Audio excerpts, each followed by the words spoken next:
Hello and welcome to a special interview for The Wire supported by Glendavid Books. Now, understandably, up till now, our attention has been on the spread of the virus as well as the falling economy. But there's clearly a third subject that's screaming for attention. How long can schools be closed?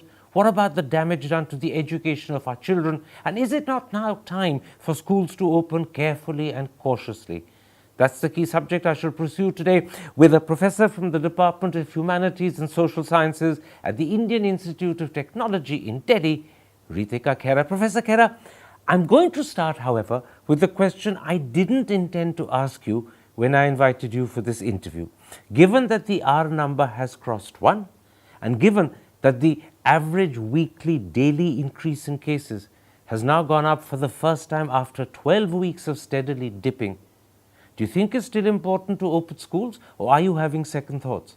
No, I think it is really important to open schools. It should have happened much earlier, and even now, I think the basic point is that schools, especially primary schools, should be treated as an essential service, and as the UNICEF and others have said, it should be the last thing we close down in case closures are required. So, despite the fact that the papers are indicating that the trend is going the wrong way, you still think it's important to open schools and we should do it now? That's right.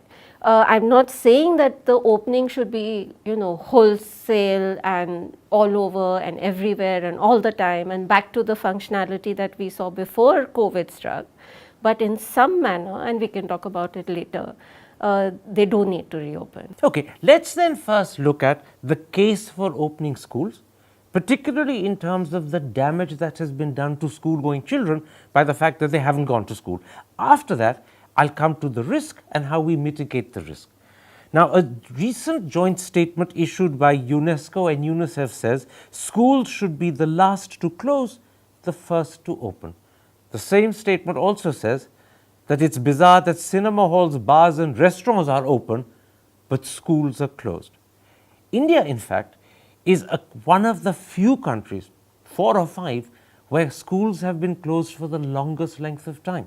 It's, I believe, something like 16, 17 months in India with schools simply not functioning. How much damage has been done during that period to children who should have been studying and weren't able to study?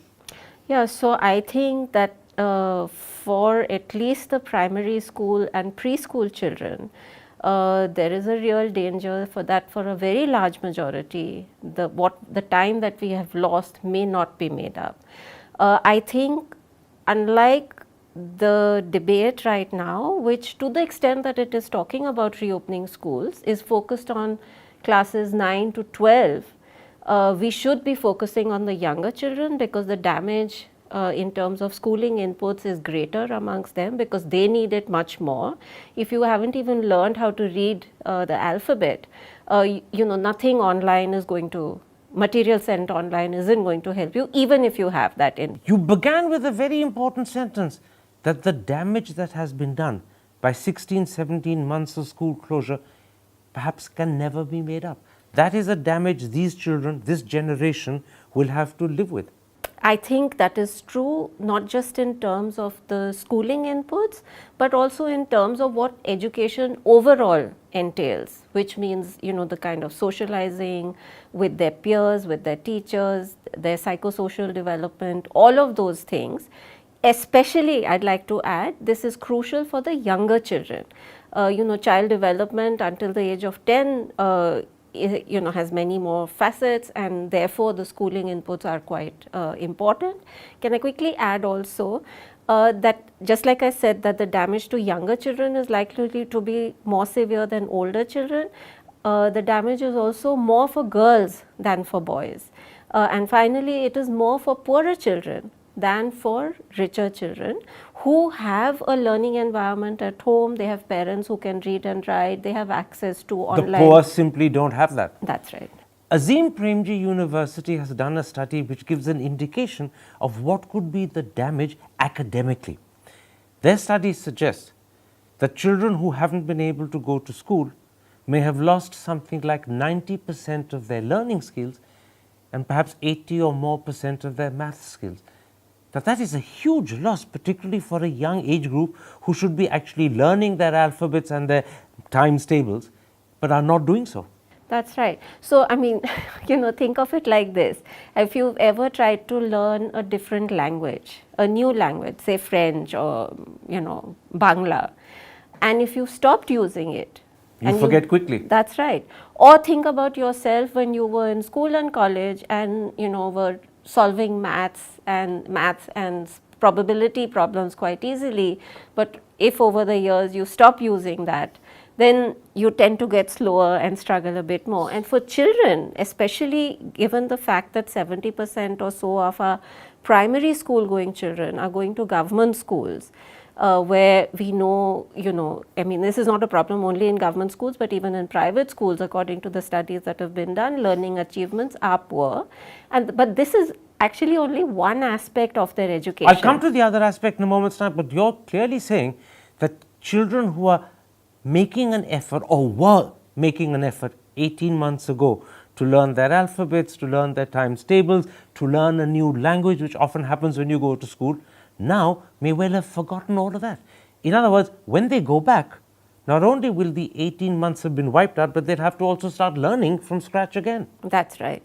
So I think both for the teachers it's going to be a struggle, because they themselves will have to bring up this entire lot. And for the children as well. That's right. But there's another sense in which the children have lost out, not just academically.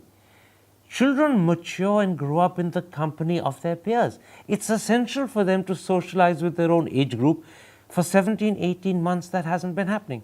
Secondly, many children who depend on the midday meal scheme at school for essential nutrition haven't been getting it. So the closure of schools will also have had an impact on the physical and mental well-being of children, in addition to the impact on their academic skills. That's right. So let me try and give you the breadth of problems and how they might affect different children differently.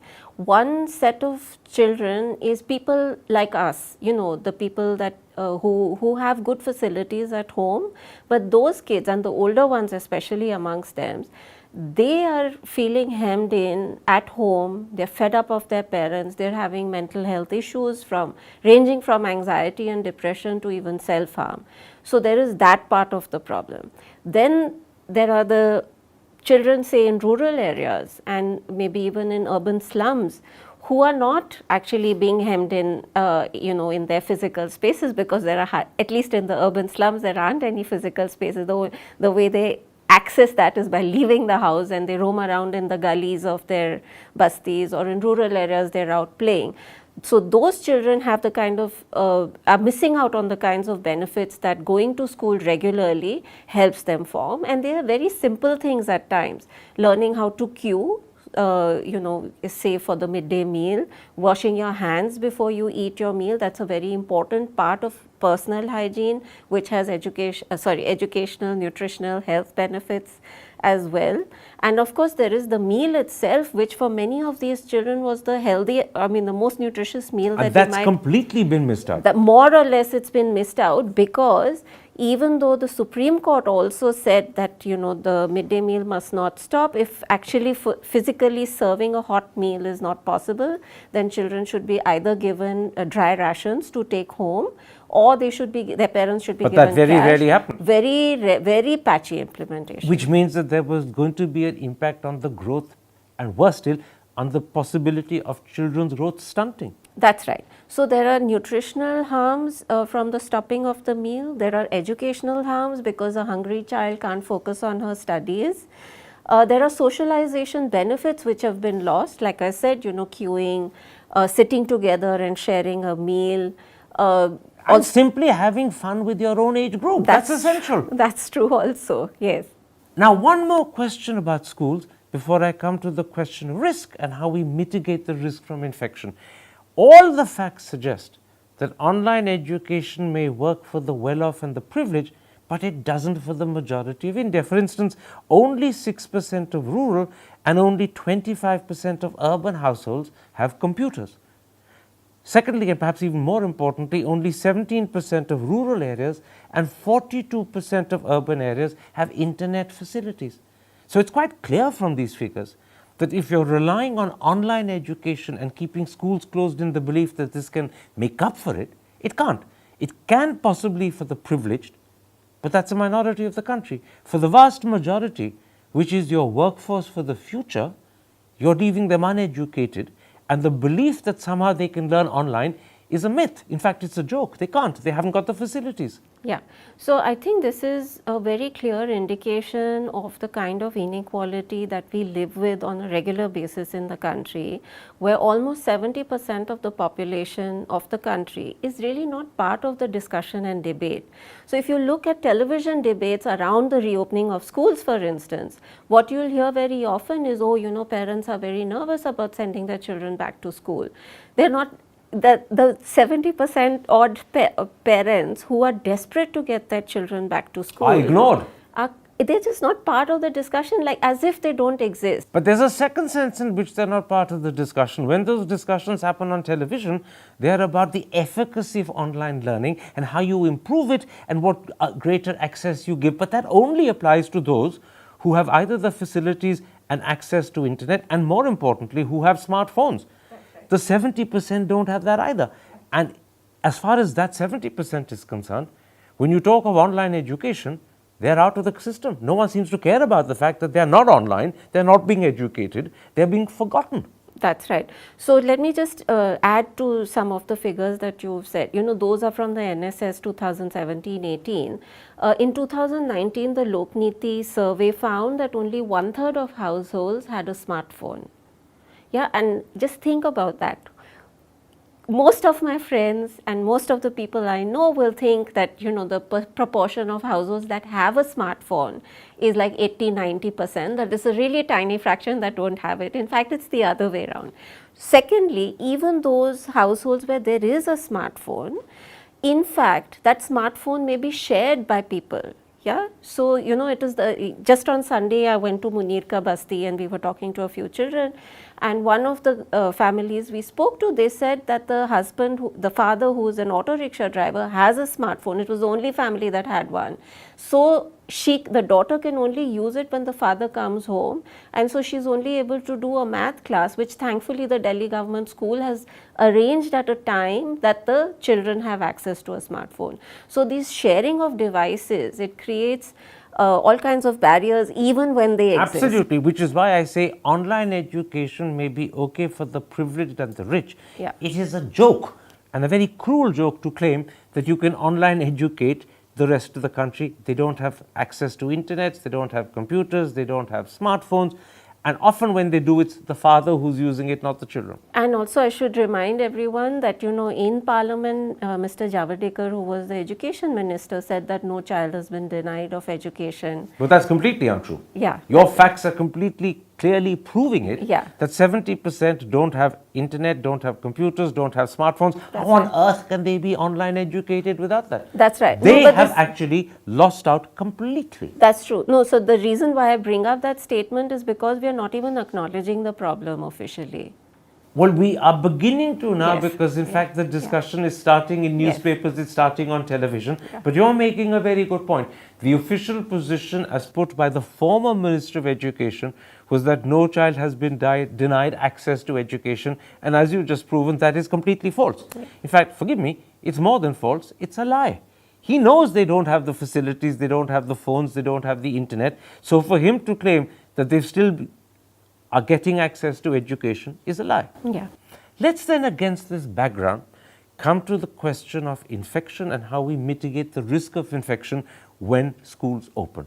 Now, it's absolutely true, India does not have a vaccine for people under 18. But on the other hand, all the studies show that children are far, far less susceptible to infection by COVID than adults. And 90% of the times when they do get infected, it's either very mild or asymptomatic. Are those grounds for opening schools without waiting for vaccines? Yeah. So I would say that those are additional grounds for reopening schools. Independently of that, there are very good grounds for reopening schools. Which we've been through. Yes. So let's not repeat them. No, I won't. But these are therefore additional grounds. Yes, yes. So actually during the second wave, there was something like a fake news that went around that in the third wave it will be the children who will be very badly affected. And in fact, Dr. Guleria has 2 or 3 times clarified since then that there is no particular reason to be worried about children. Well, forgive me, I'm just correcting it. It was fake news in the sense that it was untrue. And there was no scientific basis for making that claim. Yeah. And therefore, to have made the claim was begged the question, on what basis are you making it? But the truth is it was made. Yes. And I won't embarrass them by naming the doctors concerned, but by several leading doctors. Yes. Some of whom are renowned heart specialists, some of whom have written articles in newspapers suggesting that we ought to set up pediatric ICUs because children would be the ones who would suffer. And they were wrong because there was no scientific basis for making that claim. But that claim, when it was made parents even more wary of sending children to school, and it convinced authorities we must delay school opening because the kids are going to be the next victims. And yet all of that was completely wrong. Yeah. So I think it worried a certain section of the parents. I think for the poorer parents, I'd like to reiterate that they are desperate to have their children go back to school. Because they are very conscious of what those kids are losing out as in terms of an opportunity to lead a decent life. Exactly. Let's come at this point back to that statement from UNICEF and UNESCO. It says, and I'm quoting, there's clear evidence that primary and secondary schools are not amongst the main drivers of transmission. On that ground, would you say these 2 lots of schools, primary and secondary, should be the ones that open first? That, in fact, I would say primary schools need to reopen before secondary, and what is happening right now in India is that there is greater emphasis on reopening class 10 and 12 because of the board exam. So we always seem to do things the other way around. Like I said earlier, the schooling inputs, teacher inputs are very essential for younger children who are still learning to read and write, and they're acquiring numeracy skills, number one. Secondly, the ICMR chief has also recently said that there should be an emphasis on reopening primary schools even before secondary schools, and that's on medical grounds because they have lower counts of ACE receptors to which the virus can attach itself. Also quite encouragingly, this is a very important point you're making. Children have a smaller number of ACE receptors. The COVID virus attaches itself to the ACE receptor. Right. Because children have fewer ACE receptors, the chances of children getting infected is a lot less than the chances of an adult. Primary school children are perhaps the safest in that sense, which is why you're saying start with primary schools. And finally, I was also very encouraged to find just recently there was a meeting of the Tamil Nadu Primary Teachers Federation in Madurai, and they have passed a resolution reiterating exactly this, that the primary school kids need us. Okay. They need for the schools. Now, when you go about opening primary schools first, and then at a later point, I presume you open secondary as well, do you open schools uniformly across the country, or do you do it in areas and districts where the percentage of infection, the test positivity rate, is lower than an agreed percentage? Right. So I think these kinds of decisions need to be made at a decentralized level, and indeed that is what is happening. So if you look at the situation today, and I was studying it ahead of this interview, what you find is that each state is coming up with its own strategy. And that's a sensible thing to do. I think so, absolutely. Let me give you just a flavor of what is happening. In Chhattisgarh, for instance, the higher classes have opened for everyone, but for the lower classes, they have said let the Gram Sabha pass a proposal asking for it to be reopened, and these proposals, they have said, can only be sought in districts where the positivity rate is less than 1%. And do you agree with that? I think it's too stringent, but I think as a start it's okay.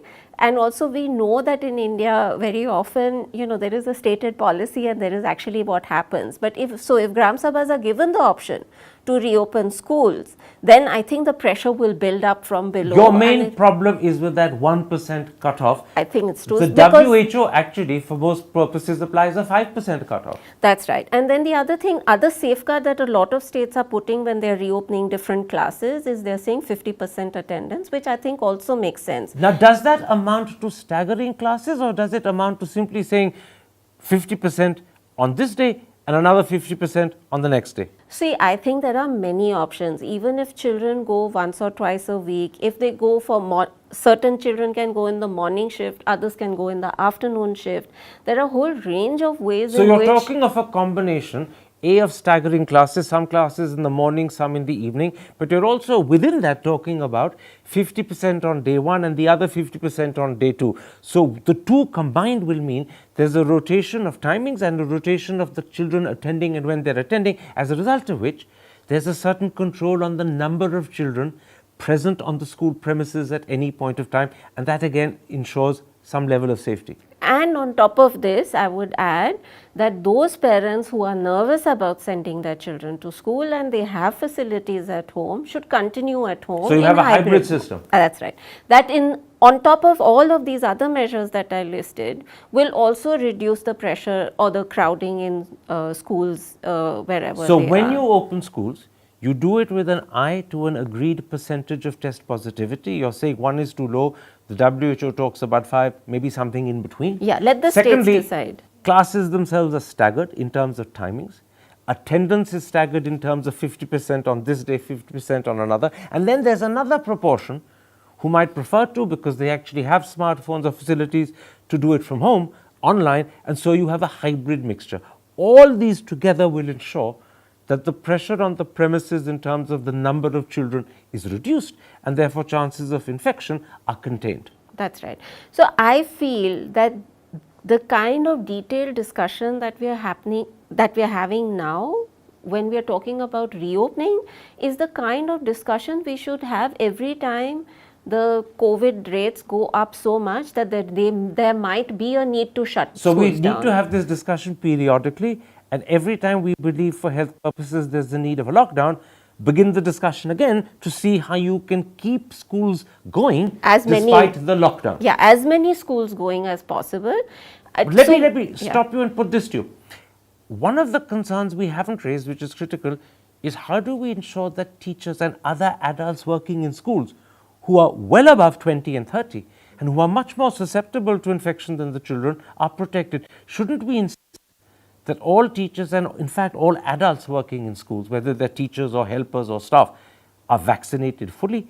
And we also insist that we expedite their vaccination. Yeah, so like I said right at the beginning, schools have to be declared and thought of as an essential service, and when you do that, all school staff will therefore become something like frontline workers. Yeah, so if they are treated as essential services and given the status of frontline workers. In fact, it was a mistake not to have considered them frontline workers when that term was first devised 8 months ago. That's right. Now we have to make up for it. That's right. Yeah. But since most frontline workers, the government claims in quotations, have been jabbed, this is a group of new frontline workers that will have to be expeditiously jabbed.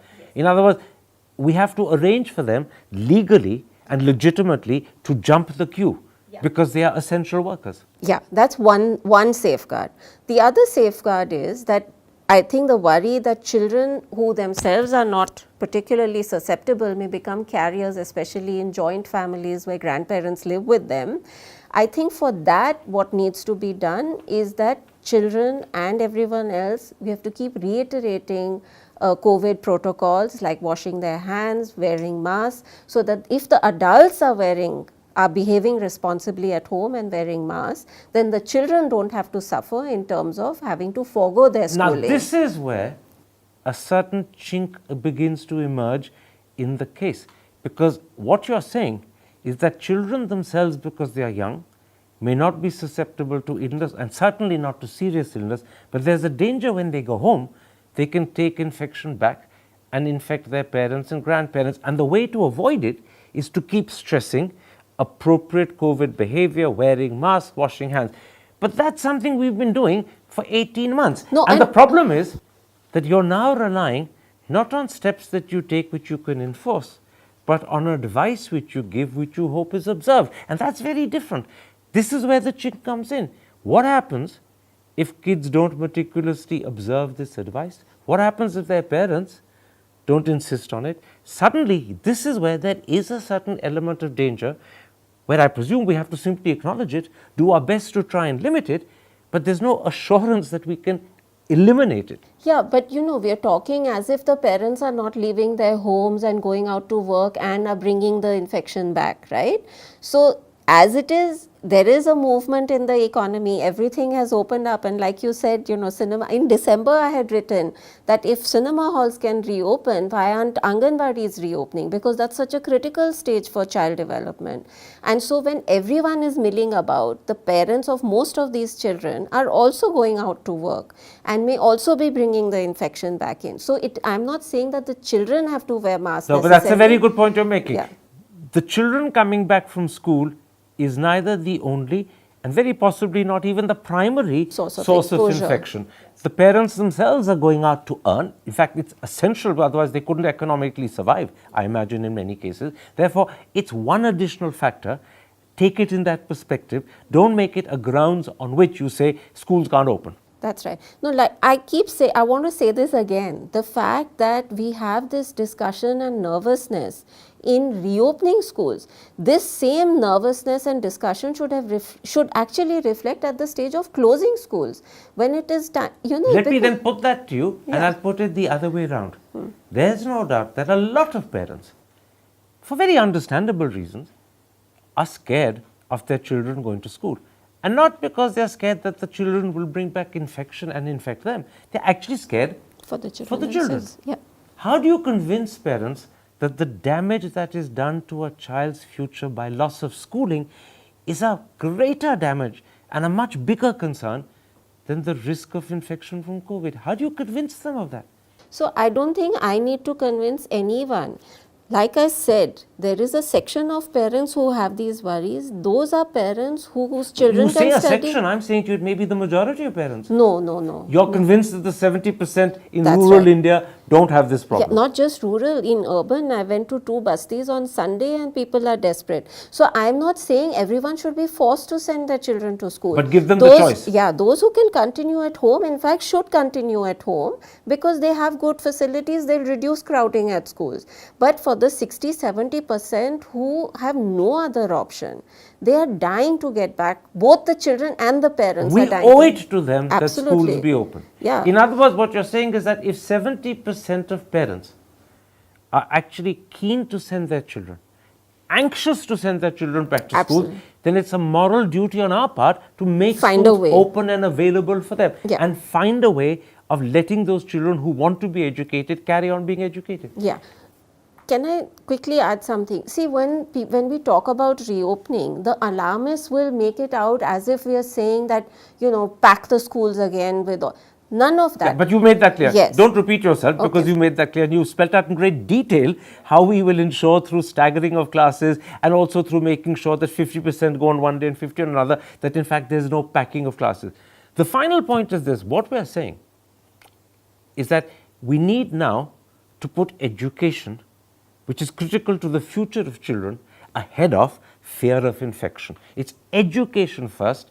Fear of infection is something that lasts a long time. But if we have to live with this infection for years, then we cannot do so at the cost of education. Yeah. So I would say that, if we, like you said, there may be many waves, and schools should close at a stage where, say, hospitals like AIIMS close their OPD services, right? That's the kind of essential service that I think schools are.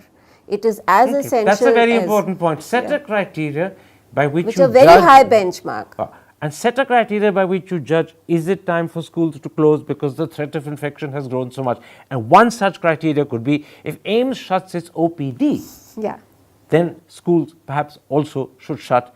Then we should start. But for a limited period of time. And in localized ways. Okay, I think we've gone through this gamut of issues very clearly. Your position is crystal clear. I think the audience will have understood. More importantly, let's hope governments, administrations who need to make these decisions are listening and realize that we're going to have to live with this virus for years. We cannot do so at the cost of the education of our children, because that means the future of India itself is being undermined. Professor Khera, thank you very much indeed. Take care. Stay safe. Thank you.